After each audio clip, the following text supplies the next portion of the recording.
کہ جیسے آپ ہمارے علاقے میں آئیں کہ میں شیعہ ہوں اور میں کہہ دوں کہ بھئی آپ میرے سرنگ کو پر اس کی میں گارنٹی نہیں دیتا، میں دوسری گارنٹی دے دیتا ہوں۔ یہاں کی میں ضمانت دے سکتا ہوں، دوسری طرف کی آپ کو ضمانت دینی ہے، مجھے نہیں دینی ہے۔ یعنی امام مسجد ہو کر میرے پاس آئے، میں نے کہا آپ کون سے سید ہیں؟ تو اس نے کہا حسینی۔ پھر میں نے پوچھا کہ بھئی امام حسین کی تو 12 ائمہ اہل بیت ہیں، جو کاظمی سید ہے وہ امام موسیٰ کاظم سے ہیں، جو اس طرح امام نقی علیہ السلام کی اس کو نقوی، تو وہ کہہ رہا تھا کہ میں 12 ائمہ اہل بیت میں امام ابو حنیفہ کی اولاد میں سے گزرا کہ وہاں تشیع کا بھی اور تسنن کا بھی قتل عام کیا گیا داعش کی صورت میں۔ میرا اب سوال یہ ہے کہ بھئی اس وقت آپ نے فرمایا کہ فرقہ واریت ان کی قریب نہ آئی، یعنی اتحاد کا دامن پھر بھی تھامے رہے۔ میں یہاں پاکستان کا اگر پوچھوں کہ یہاں بھی کئی زمانے سے یہ فرقہ واریت، پھر وہ تشدد اور پھر شیعہ سنی کے فسادات، اب وہ وقت ہم پر کیسے آ سکتا ہے پاکستان کے اندر؟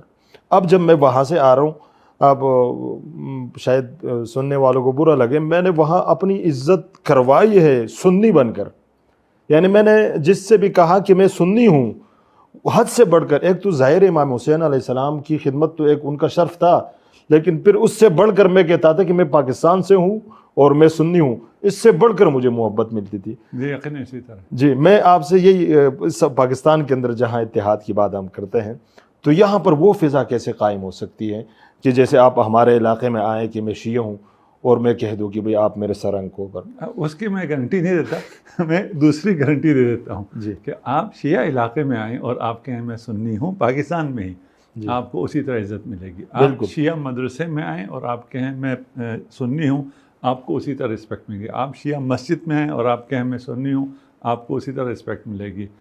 یہاں کی میں ضمانت دے سکتا ہوں، دوسری طرف کی آپ کو ضمانت دینی ہے، مجھے نہیں دینی ہے۔ تو وہ ضمانت عراق میں بھی نہیں ہے۔ عراق میں بھی آپ اس متشدد علاقوں میں چلے جائیں اور وہاں آپ آ کے جا کے کہیں میں شیعہ ہوں، تو وہ ابھی بھی شاید آپ کے گردن اتارنے والے وہاں بھی موجود ہوں۔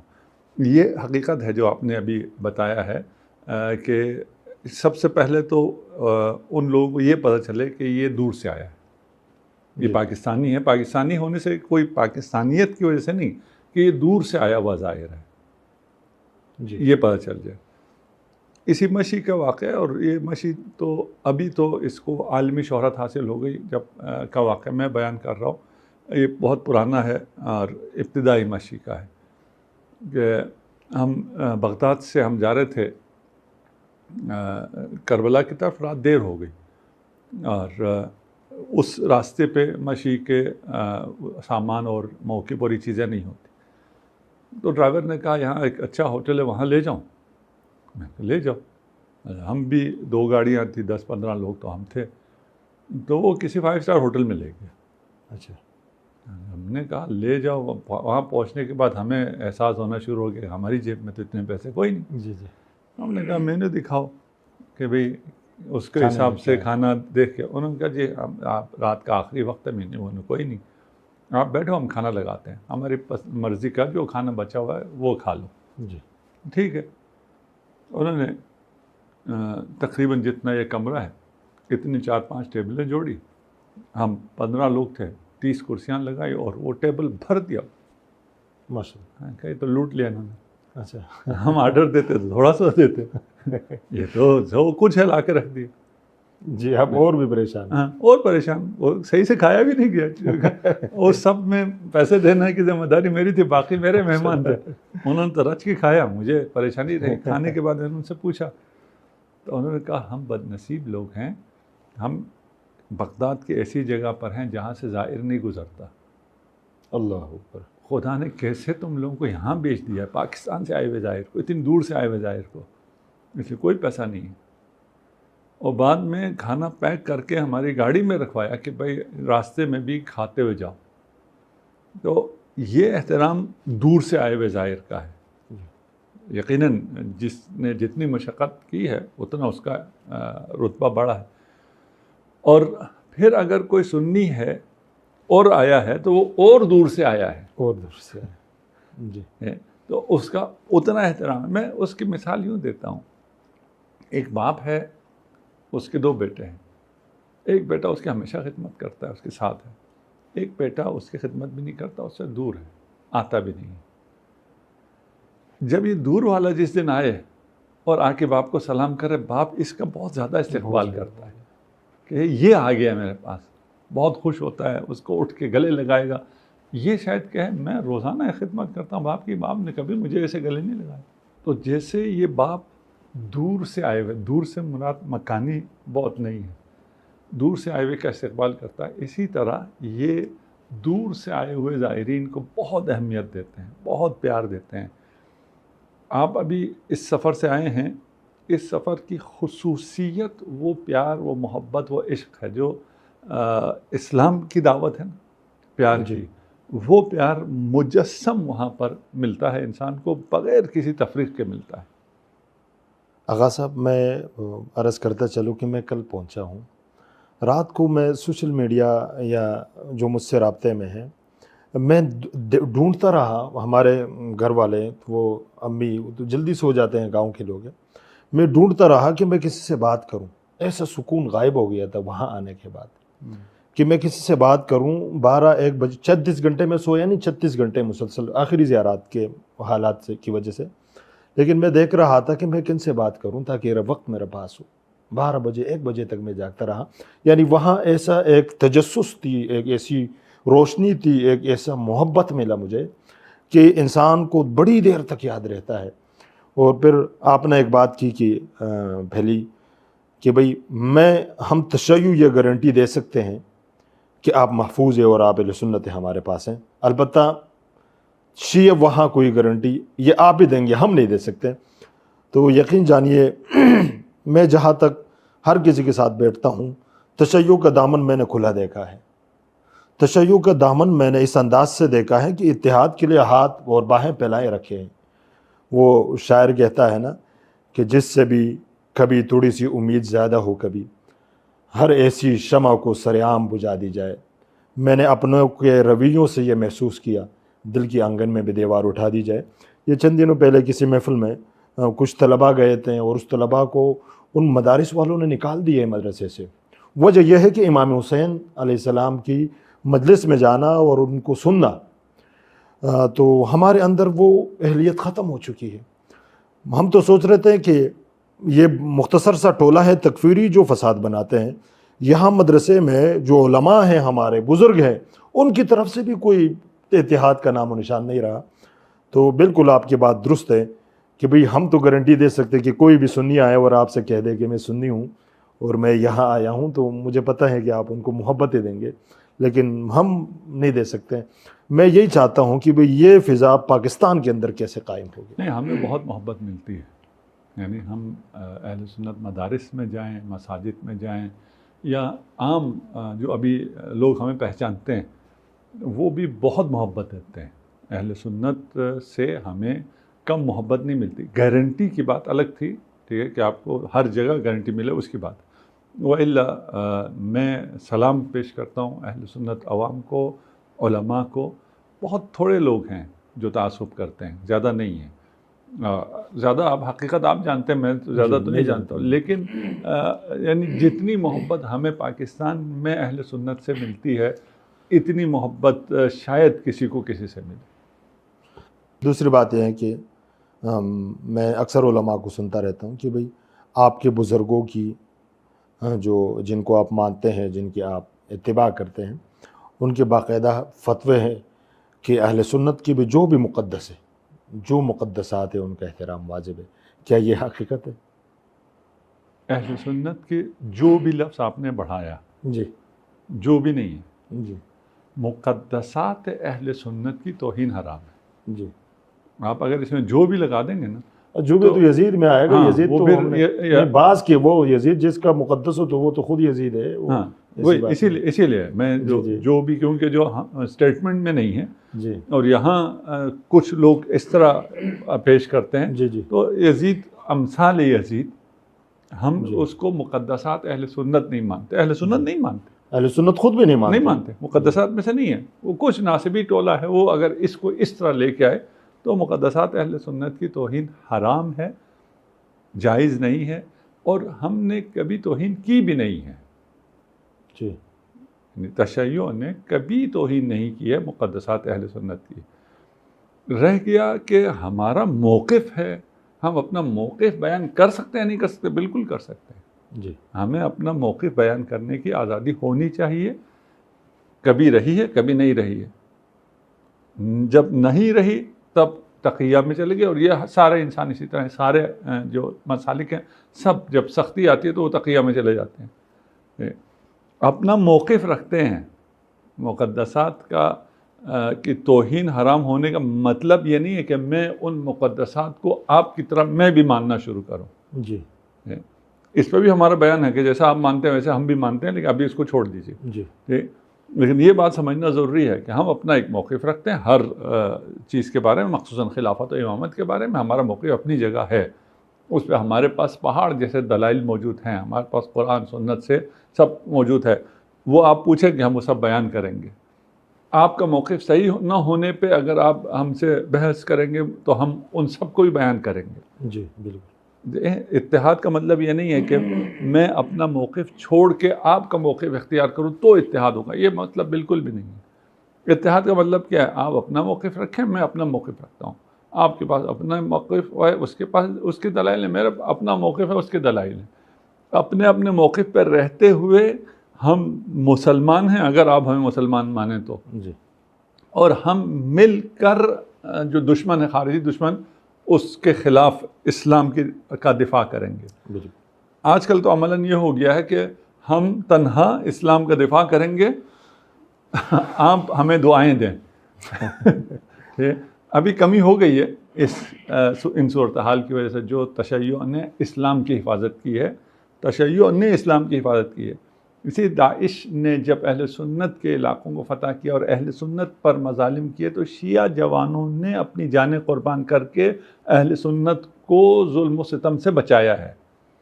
اور آیت اللہ سیستانی نے جو کہا ہے کہ اہل سنت ہمارے بھائی نہیں بلکہ ہماری جانیں ہیں، ہمارے انفس ہیں. تو یہ نہیں صرف ایک سٹیٹمنٹ نہیں ہے. دیکھیں، ایک تو سب سے پہلے تو سٹیٹمنٹ بھی بہت زیادہ ہوتا ہے جی کہ آپ یہ سٹیٹمنٹ ہی دے سکیں. مجھے آپ کی طرف سے یہی سٹیٹمنٹ آ جائے کہ شیعہ جو ہے، ہمیں شیعہ سے کوئی مسئلہ نہیں ہے، شیعہ ہمارے بھائی ہیں، یہ سٹیٹمنٹ بھی آپ کی طرف سے آ جائے پھر بھی بہت ہے. اور ایک بہت بڑی غلط فہمی جو نیچے عوام میں بچوں میں ہوتی ہے وہ دور ہو جائے گی اسی سٹیٹمنٹ سے. آیت اللہ سیستانی کی طرف سے صرف سٹیٹمنٹ نہیں ہے، اس کے ساتھ یہ جوان ہیں شیعہ جنہوں نے اپنی جانوں کا نذرانہ دے کر اہل سنت علاقوں کو آزاد کرایا، ان کو ظلم و ستم سے نجات دلائی. جی میں نے وہاں ایسے موقب کی بھی مجھے ساتھی جو جانتے تھے کہ یہ اہل سنت ہے، پھر وہ لے کر گئے. فلسطین کا ایک موقب بنا ہوا تھا، وہاں پر جو ہمارے فلسطینی بھائی ہیں ان کو مطلب ایک نقشے بنائے گئے تھے کہ بھئی جتنے سارے بم ان کے اوپر گر رہے ہیں، اور پھر کچھ ممالک ہیں جو ان کا دفاع کر رہے ہیں.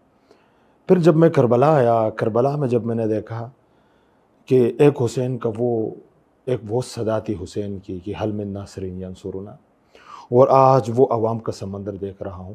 اچانک مجھے اس موقب کا وہ سارا نقشہ ذہن میں آ گیا کہ اس وقت جب حسین نے ایک فرمایا تھا کہ حل من ناصر ینصرنا، کوئی بھی نہیں تھا اس کائنات کے اندر.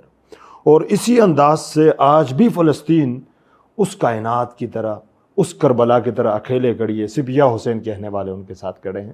یعنی وہ موقب اور سارا نقشہ میرے ذہن میں اسی وقت آ گیا کہ اگر لبنان ہے یا ایران ہے، اب تو الحمدللہ عوام کو بھی پتہ چل گیا اس جنگ کی وجہ سے کہ تشیع میں ہاں یہ شیعہ جتنے بھی ممالک ہیں کیا حقیقت میں اہل سنت کا دفاع کرتے ہیں یا صرف نام سے کرتے ہیں. یا ہمارے ہاں اکثر یہ سوچ پائی جاتی تھی کہ یہ دھکیلنے کی کوشش کرتے ہیں، لیکن پھر جب ان لوگوں نے، تشیع نے اپنے بزرگوں کو قربان کر دیا، آرمی چیف، بڑے بڑے ڈاکٹرز، تو پھر اہل سنت کے ہاں جو ناسبی نہیں ہے، جو صحیح سنی ہے، ان کو پتہ چل گیا کہ حقیقت میں تشیع نے ہمارے اہل سنت کا اس انداز سے ساتھ دیا کہ اپنے بزرگوں کو قربان کر دیا. دیکھیے، صرف فلسطین کا دفاع نہیں کیا ہے، جی اسرائیل کو جو محدود کیا ہے تو سب سے پہلے پاکستان کا دفاع ہے. جی جس بالکل دن ایران ساقط ہو جاتا اگلے دن پاکستان پہ حملہ تھا. بالکل. اور اگر اسلامی ممالک میں پاکستان پہ حملہ ہو جائے کا مطلب یہ ہے کہ پھر باقی تو کوئی ہے ہی نہیں، گنتی میں ہی نہیں ہے، شمار میں ہی نہیں ہے. ان کی فوجیں جتنی مرضی ہوں، ان پہ جتنے مرضی ڈالر خرچ ہوئے ہوں، ان میں لڑنے کا دم نہیں ہے. تو یہ پورے عالم اسلام کی حفاظت ہوئی ہے، اور عالم اسلام میں اکثریت اہل سنت کی ہے. شیعہ نقطہ نظر یہ ہے ہی نہیں کہ اگر اکثریت اہل سنت کی ہے وہ اگر ختم ہو جاتے تو ہو جائیں، ہم تو ہیں. یہ بالکل بھی نہیں ہے، بلکہ یہ ہے کہ ہم رہیں نہ رہیں، امت رہے. اس سبق کو ہم نے ائمہ اہل بیت سے لیا ہے، امیر المومنین علی ابن ابی طالب سے لیا ہے. آپ سید ہیں، آپ سادات ہیں، آپ لوگ اس کو زیادہ محسوس کریں گے. اور کربلا میں جو آپ نے محبت پائی ہے وہ حقیقت میں آپ نے اپنے جد حسین علیہ السلام کی محبت کو پایا ہے. اور جو آپ درک کر سکتے ہیں وہ اور ہے، جو ہم درک کر سکتے ہیں وہ اور ہے. جو آپ کا شرف ہے وہ اور ہے، جو ہم لوگوں کی عزت ہے اگر ہے تو وہ اسی وجہ سے کہ ہم آپ کے اجداد کے چاہنے والے ہیں، آپ کے رگوں میں تو ان کا خون ہے. تو یہ حقیقت ہے. اس حقیقت کو حد اقل سادات کو یہ پہچاننا چاہیے کہ ان کا شرف کیا ہے، ان کا مقام کیا ہے، ان کی نسبت کس سے ہے، ان کو کس طرح اپنی زندگی گزارنی چاہیے. اور ان کو اس ہیہات من الذلہ کو سب سے پہلے سادات کو پہچاننا چاہیے کہ سادات ذلت کی زندگی نہیں گزار سکتے. آغا صاحب، آپ کی اسی بات پر مجھے ایک واقعہ، میں چند دن پہلے گیا تھا کوئٹہ کے اندر تبلیغی دورے پہ، جہاں ہمارے پشتون بیڑ کے، میں پشتو سپیک ہوں تو پشتون بیڑ کے جو سادات ہیں ادھر مجھے بھیجا گیا. وہاں پر اسسٹنٹ کمشنر بڑی محبت سے مجھ سے ملے، اور پھر اس کے بعد کہا کہ بھئی آپ نے بہت بڑی تبلیغ کی، جو ابتدا کی ہے، مجھے بہت خوشی ہوتی ہے. پھر مجھ سے کہنے لگا کہ میں انٹرویو لیتا ہوں لوگوں کا، اسسٹنٹ ہوں کمشنر کا. تو ایک جگہ سے ایک مولانا صاحب آ گئے ہیں بڑی خوبصورت، اور پھر مجھ سے کہنے لگے کہ میں سید ہوں اور بس مجھے پاس کر دے، میں غریب ہوں، تاکہ میرا یہ ڈیوٹی لگ جائے اور یہ کام ہو جائے. تو پھر وہ اسسٹنٹ صاحب مجھے کہنے لگا کہ بھئی میں نے کہا بہت بڑی اچھی بات ہے کہ آپ سید بھی ہیں اور نوکری کے لیے، اور میرے ہاتھ میں ہے کہ آپ کو پاس کر دوں. 2 سوال آپ سے پوچھتا ہوں. یعنی امام مسجد ہو کر میرے پاس آئے، میں نے کہا آپ کون سے سید ہیں؟ تو اس نے کہا حسینی. پھر میں نے پوچھا کہ بھئی امام حسین کی تو 12 ائمہ اہل بیت ہیں، جو کاظمی سید ہے وہ امام موسیٰ کاظم سے ہیں، جو اس طرح امام نقی علیہ السلام کی اس کو نقوی.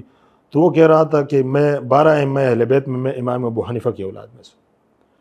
یعنی آپ نے اس بات کی طرف وہ دلا دی کہ سادات کے اندر یہ شعور ہونا چاہیے کہ ہمارے آباء و اجداد نے کس انداز سے ہیہات من الذلہ کا نعرہ لگایا تھا. تو ہم اہل سنت میں ہم بہت زیادہ مظلوم ہیں، اور پھر سادات اس انداز سے مظلوم ہے کہ ان کو اپنے آباء و اجداد سے دور رکھا گیا. آپ خود سوچیں کہ ایک مسجد کا امام ہو کر بھی، مولوی ہو کر بھی، ان کو یہ نہیں پتا کہ 12 ائمہ اہل بیت کون ہے اور امام ابو حنیفہ کیا ائمہ اہل بیت میں ہے یا نہیں. تو اس انداز سے یہ شعور کیسے پھیلایا جائے؟ دیکھیے، ائمہ اہل بیت ہیں یعنی اس اصطلاح سے پھر بھی ہو سکتا ہے کسی کو مشکل، جی، لیکن سید کا جد ابو حنیفہ نہیں ہے، یہ تو یقینی ہے. بالکل. اتنا علم نہ ہونا، اتنا علم کہ کسی کے ساتھ امام لگا دیا جائے، امام ابو حنیفہ، جی وہ تو پیش نماز کے ساتھ بھی امام لگ جاتا ہے، پیش امام. جی جی یہ نا، تو وہ جس کے نام کے ساتھ بھی امام لگتا ہے وہ سادات میں سے نہیں ہوتا ہے. نہیں ہوتا ہے، یعنی شعور کی کمی کی ہاں، بات. تو یہ معرفت بہت زیادہ ضروری ہے. پہلے من عرف نفسہ ہے نا، اپنے آپ کو تو پہچانو جی، کہ بھئی اگر تم سید ہو تو اس کا کیا مطلب ہے. تمہاری رگوں میں اگر رسول خدا کا خون ہے، سید ہونے کا مطلب یہ ہے نا، ائمہ اہل بیت تک تو نہیں ہے بات. جی، بات یہ ہے کہ رسول خدا کا خون ہے. اگر رسول خدا کا خون آپ کے رگوں میں ہے تو آپ کو اپنی نسل کا حد اقل پتہ ہونا چاہیے. اور اگر آپ کو اپنی نسل کا پتہ چل جائے تو پھر آپ کے لیے آسان ہے کہ میں اسی دین پہ ہوں جس دین پہ امام حسین علیہ السلام، بالکل. میں اسی دین پہ ہوں جس دین پر ائمہ اہل بیت علیہ السلام ہیں. وہ درمیان میں کہیں کچھ ہوا ہوگا جس کی وجہ سے مجھے ان جہالتوں میں پڑ گیا ہوں کہ مجھے اپنے آباء و اجداد کا بھی علم نہیں ہے. تو اسے دور کرنا آپ جیسے سادات کی ذمہ داری ہے تاکہ ان لوگوں کو معلوم ہو اور اپنے اجداد کو پہچانیں. تو انشاءاللہ ہم تو یہ تبلیغ کرتے رہیں گے. ایک اور سوال کہ جس طرح ماشاءاللہ آپ کام کر رہے ہیں، آپ اہل بیت کا پیغام پہنچا رہے ہیں، جس طرح میں نے کہیں اور بھی کہا ہے کہ بھئی جو ہمارے تشیع میں جو علماء اتحاد کے ساتھ ساتھ اہل بیت کا پیغام بھی پہنچا رہے ہیں، کیا صرف تشیع میں جتنے بھی آپ جوان سے چھوٹے بچے سے بھی پوچھے کہ امام حسین کون ہے وہ آپ کو بتائیں گے. لیکن ہمارے اہل سنت کے ہاں ابھی چند دن پہلے ایک سروے ہوا, 3 سوالات رکھے گئے ہیں. ان سوالات میں سے ایک سوال یہ تھا کہ امام حسین حضور کے کیا لگتے ہیں. وہ میرے موجود ہے سوشل میڈیا پہ. تو داڑھی والوں نے بڑے خوبصورت اہل سنت نے بتایا کہ ہمیں یہ نہیں پتہ. دوسرا سوال یہ تھا کہ کربلا میں ایسا کیا ہوا کہ آج تک ہم یاد رکھ رہے ہیں, تو نہیں پتہ. تو میں آپ سے یہ سوال پوچھتا ہوں کہ بھئی اہل بیت کا پیغام تو تشیع تک تو پہنچ گیا, اب یہ ذمہ داری ہے کہ پوری انسانیت تک پہنچ جائے. آپ نے اس کے لیے کیا کیا اور آپ علماء کو کیا پیغام دینا چاہتے ہیں؟ تسنن میں بھی یہ بات پہنچے ہیں. دیکھیے اس کے لیے کہ یہ بات پہنچے, سب سے پہلا مرحلہ ہے کہ یہ بات محفوظ رہے. جی ابھی تو ہم پہلے مرحلے میں, ماشاء بالکل, ہم اس فکر حسینی کو, پیغام حسینی کو, اور یہ فکر حسینی, پیغام حسینی در حقیقت وہی اسلام محمدی ہے, وہی شریعت محمدی ہے, کوئی اور چیز نہیں ہے. پہلا مرحلہ یہ ہے اس کو محفوظ تو رکھو. جب بھی کسی کو اس کی طلب ہو, پتہ چل جائے کہ اچھا میں تو کہیں اور تھا, اصل فقہ, اصل شریعت, اصل دین, اصل فکر تو کہیں اور ہے, وہ کیا ہے محفوظ تو ہو. تو ہم ابھی اس اسٹیج پہ ہیں کہ اس کو ہم نے محفوظ رکھا ہوا ہے کہ جب کسی کو طلب محسوس ہو اس کے لیے یہ چیز موجود ہو. یعنی اس معرفت اہل بیت کو, اور صرف اہل بیت نہیں ہے, یہ معرفت رسول خدا ہے. یعنی آپ کہہ رہے ہیں نا کہ امام حسین کی نسبت رسول خدا سے کیا ہے یہ پتہ نہیں ہے, رسول خدا کیا ہے یہ پتہ نہیں ہے, یہ بھی پتہ نہیں, یہ نہیں معلوم, بالکل بھی نہیں معلوم. اور جو احانتیں رسول خدا کے ساتھ یہ بنی امیہ, بنی عباس نے کی ہیں, اسے ہم ابھی فخر کے ساتھ نقل بھی کرتے ہیں, بیان بھی کرتے ہیں, کتابوں میں لکھتے ہیں. نہیں ہو سکتا ہے. ابھی ہم اس موڈ میں نہیں جاتے کہ کیا کیا احانتیں ہوئی ہیں. یہ کیا مطلب ہے؟ اس کا مطلب یہ ہے کہ رسول خدا کی بھی معرفت نہیں. پھر رسول خدا کی حقیقی معرفت, اہل بیت کی حقیقی معرفت کیا ہے, وہ کہیں محفوظ ہے؟ وہ بالکل محفوظ ہے. کس کے پاس محفوظ ہے؟ تشیع کے پاس محفوظ ہے. اس محفوظ ہونے کا فائدہ کیا ہے؟ جب بھی جو چاہے اس تک پہنچے گا. ابھی یہ دوسرا مرحلہ شروع ہو گیا ہے, جی آگے پہنچنے کا مرحلہ شروع ہو گیا ہے. اور اس میں سے ایک 40 ہے, جو اب 40 میں ابھی مشی سے آ رہے ہیں, جہاں پہ سب آ رہے ہیں, شیعہ سنی سب آ رہے ہیں. یقیناً تعداد میں سے 90% شیعہ ہوں گے, مجھے ایگزیکٹ اس کا پتہ نہیں ہے, لیکن 80% 90% شیعہ ہوں گے. 10-20% جو ہے غیر شیعہ, باقی مسالک سے لوگ وہاں آ رہے ہیں, جس تعداد میں روز بروز اضافہ ہو رہا ہے. ایک دوسرا, ہم نے یہ عزاداری کو جو قائم رکھا ہوا ہے, اس کو جب قائم رکھا ہوا ہے, تو اس عزاداری کی وجہ سے ابھی اسی 40 کی وجہ سے, محرم کی وجہ سے, ایک دفعہ پورے دنیا کی میڈیا پر امام حسین کا ذکر آ جاتا ہے. بالکل لوگوں تک پہنچتا ہے. اب یا تو نکاح ٹوٹنے کے خطرے سے یا مدرسے سے نکالے جانے کے خطرے سے, کوئی نہ سنے, اپنے کانوں میں روئی ڈال دے, اس کا ہم کچھ نہیں سنایا جاتا ہے. یہ سنایا جاتا ہے, پہنچایا جاتا ہے. آج کل یہ سوشل میڈیا اور ان کی وجہ سے تو اور تیزی سے چیزیں پھیل رہی ہیں. اور اب شاید سوشل میڈیا پہ سننے سے تو نکاح نہیں ٹوٹتا ہے, کوئی ایسا فتویٰ تو نہیں ہوگا. مسجد میں جا کے, مدرسے میں جا کے سننے میں تو مسئلہ تھا, امام بارگاہ میں جا کے سننے پہ تو وہ نکال دیتے ہیں. لیکن اب اسی طالب علم کے جس کو نکالا گیا ہے, یہ صرف 6 طالب علم نہیں ہیں, یہ جتنے طالب علم ہیں ان کے موبائل پر ہماری باتیں, ہماری تو کوئی حیثیت ہی نہیں ہے. اہل بیت کا پیغام ابھی سن رہے ہیں. یہ کیسے سن رہے ہیں؟ یہ اسی لیے کہ ہم نے عزاداری کو محفوظ رکھا. اسی لیے جو دشمنان اہل بیت ہیں انہیں عزاداری بہت کھلتی ہے. آپ ابھی گئے, یہ بھی عزاداری ہے. جی زیارت امام حسین, اور اس 40 کے جو اس میں شریک ہوئے, مجھے نہیں معلوم اہل سنت جو وہاں جاتے ماتم تو نہیں کرتے, آپ نے ماتم نہیں کیا ہوگا, لیکن یہ بھی عزاداری ہے. عزاداری صرف سینہ پیٹنا نہیں ہے. جی ہے نا. اسی زیارت میں شریک ہونا اور وہاں زائرین کی خدمت کرنا یا خدمت لینا حتی اقل, اور امام کو جا کے وہاں سلام کرنا, یہ عزاداری ہے. اس عزاداری کی وجہ سے ابھی سوشل میڈیا کے ذریعے گھر گھر بات پہنچ رہی ہے اور لوگ متوجہ ہو رہے ہیں. تو ہم اس دوسرے مرحلے میں وارد ہو گئے ہیں, اور بات آیا ہو چکی ہے، ہو رہی ہے، ہو کے رہے گی انشاءاللہ۔ آپ نے جس طرح وضو ٹوٹنے کی یا نکاح کے ٹوٹنے کی بات کی، مجھے ایسے نوجوان اہل سنت ملے اور مجھے کہتے ہیں کہ ہم محرم میں چھپ کر کے ذکر حسین سننے جاتے ہیں۔ اب ہمارے ہاں اگر ہوتا تو کسی کو کیا ضرورت تھی؟ اب میں اہل سنت ہوں، اگر امام حسین کا تذکرہ جس انداز سے ہونا چاہیے اگر اہل سنت میں ہوتا تو مجھے تشیع کے پاس جانے کی ضرورت ہی نہیں ہے، لیکن ان جوانوں نے مجھے بتایا کہ ہم وہاں جاتے ہیں تشیع کے پاس سننے کے لیے، ہمارے اندر تڑپ ہے، ہم کیا کریں، کدھر جائیں۔ اور دوسری بات جو آپ نے بتائی نا عزاداری کی، مشی میں نے کی ہے، اور یقین جانیے کہ تھکاوٹ کے ساتھ ساتھ مزہ اور ایک سرور اتنا آتا تھا۔ وہ ہمارے بعض ساتھی ہمارے ساتھ ہوتے تھے، تو میں کبھی کبھی کہتا تھا کہ میں مر رہا ہوں، گر رہا ہوں، تو وہ کہتے تھے نہیں آپ حسنیت کی وہ نظیر پیش کرو اور وہ ولولہ دکھاؤ، آپ نے بیٹھنا نہیں ہے۔ تو حقیقت یہ بھی بڑی عزاداری تھی کہ